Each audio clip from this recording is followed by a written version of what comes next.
एकंदरीतच प्रचार प्रसार आणि संघटन मजबूत करण्यासाठी डिजिटल प्लॅटफॉर्मचा पण वापर आपण केला पाहिजे, पण तो चांगल्या कामाकरता केला पाहिजे.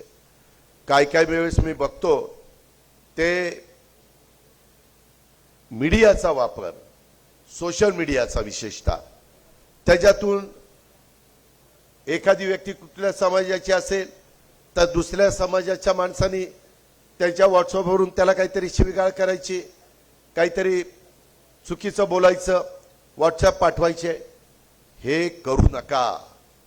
मी आज देवेंद्र फडणवीस मुख्यमंत्री आहेत, एकनाथराव शिंदे उपमुख्यमंत्री आहेत, मी उपमुख्यमंत्री आहे.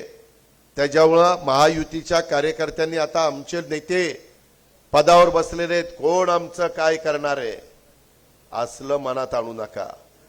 त्यामध्ये आता टेक्नॉलॉजी एवढी पुढे गेली, तुम्ही जर एखादा व्हॉट्सअप कुणाला केला आणि नंतर तो डिलीट केला, तुम्हाला वाटेल मी डिलीट केला, आता काय कुणाला कळतंय.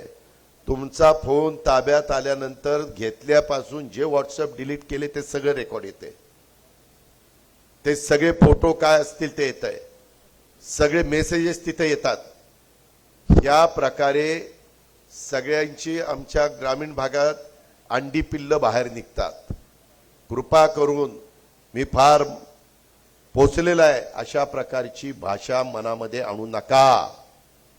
जर त्याच्यात तुम्ही अडकला तर अशांना सोडवायला मी पुढे येणार नाही. मी उलट पोलिसांना सांगेन, ह्याला टायर मध्ये घ्या, ह्याला ठोकून काढा. हे असलं नाही चालणार. मी काहींना तर मकोका लावायला सांगितलेला आहे.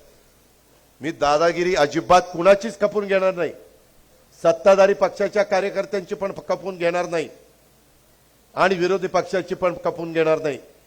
ज्यांचा राजकारणाची अर्थार्थी संबंध नाहीये अशांची पण खपवून घेणार नाही. ही बाब सगळ्यांनी ध्यानामध्ये घ्या. वेगवेगळी प्रकरणं बाहेर निघतायत, त्याची तपासली जातील, त्याच्यात तथ्य आहे का नाही हे पाहिलं जाईल. उगीचच काही कुणाची बदनामी करण्याचा